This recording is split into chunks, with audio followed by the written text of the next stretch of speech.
প্রিয় দর্শক, আসসালামু আলাইকুম। প্রিয় দর্শক, জীবন গল্পে আপনাদেরকে স্বাগতম জানিয়ে শুরু করছে আজকে নতুন একটি প্রতিবেদন।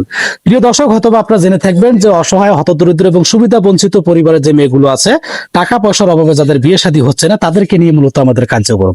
প্রিয় দর্শক, ক্যামেরার সামনে দেখেছেন সুন্দর এক ফুটফুটে আপু, অনেক সুন্দরভাবে কাজ করতেছে। আমরা তার জীবনের গল্প আপনাদের সাথে আমরা শেয়ার করতে যাচ্ছি। আসসালামু আলাইকুম। ওয়ালাইকুম সালাম। আপু, ভালো আছেন? আর ভালো থাকুন কেমনে, গরিব মানুষের ভালো থাকা আছে আর। আপু, একটু কাজগুলো বন্ধ করেন, আপনার সাথে একটু কথা বলবো। হ্যাঁ, ওই এই যে নার্সারি করছেন, নার্সারি তো আপনার না? হ্যাঁ ভাই আমার। ও আচ্ছা আচ্ছা। আপু, যে পেছনে যে এটা কি ফার্ম করছেন? হ্যাঁ এটা মুরগির ফার্ম, মুরগির অনেকগুলো ফার্ম। ডিম দেয়। আচ্ছা আচ্ছা। ওই মুরগির ফার্ম গাছ করছেন তাই না? হ্যাঁ আপু, মূলত হচ্ছে কি সমস্যা, কি আপনি কাজ করতেছেন? আপনার পরিবারে কে কে আছে? ভাই, কি দুঃখের কথা কি বলবো, ছোটকালে আমার বাবা মারা গেছে, আমার মা আছে, আমার একটা ছোট ভাই আছে, ওইটা তো কর্ম করতে পারে না। এখন কি করম, বাড়ির জন আছে, এই একটা মুরগি ফার্ম দিছি, আর এই যে কয়টা গাছ আই না, গাছ মনে করেন সেবা যত্ন করতেছে, পানি টানি দিয়া, মনে করেন এখানে যদি কিছু হয় তো ওইটা বিক্রি টিক্রি কইরা মানুষ। ও আচ্ছা আচ্ছা, বিষয়টা হচ্ছে কি, আমি ক্লিয়ার করে দিচ্ছি। সেটা হচ্ছে যে পেছনে আপনি মুরগির ফার্ম দিছেন, ওইখান থেকে যে ডিম আসে, এই ডিম দিয়ে ডিম বিক্রি করে আপনি চারা লাগাইছেন। হ্যাঁ চারা লাগাইছি। আচ্ছা আচ্ছা, এই চমৎকার। আসলে মানে গ্রাম বাংলার যে মানুষের যে কত রকমের যে বৈশিষ্ট্য, আসলে যা না দেখলে আসলে বোঝা অসম্ভব।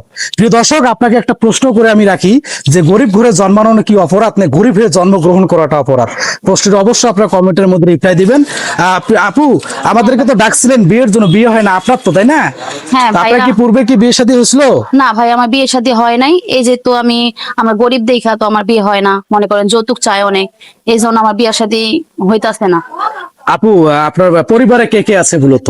আমার পরিবারে মা আছে, একটা ভাই আছে, আর আমার বাবা মারা গেছে, অনেক কষ্ট করে আমার মা আমাদের মানুষ করছে। বাবা মারা গেছে? হ্যাঁ। দুঃখজনক বিষয়। আসলে বাবা নামক বটগাছটি যদি কারো মাথার উপরে না থাকে, একমাত্র সে জানে যে বাবা হারার যন্ত্রণা কতটুকু। তো আপু, আপনার নাম কি?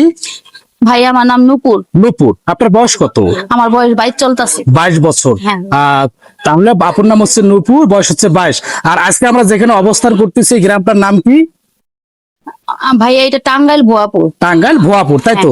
তো আপু, আপনার এই প্রতিবেদন ভিডিওটি দেশ এবং দেশের বাইরে থেকে অনেকে দেখবে এবং আমাদেরকে কল করবে।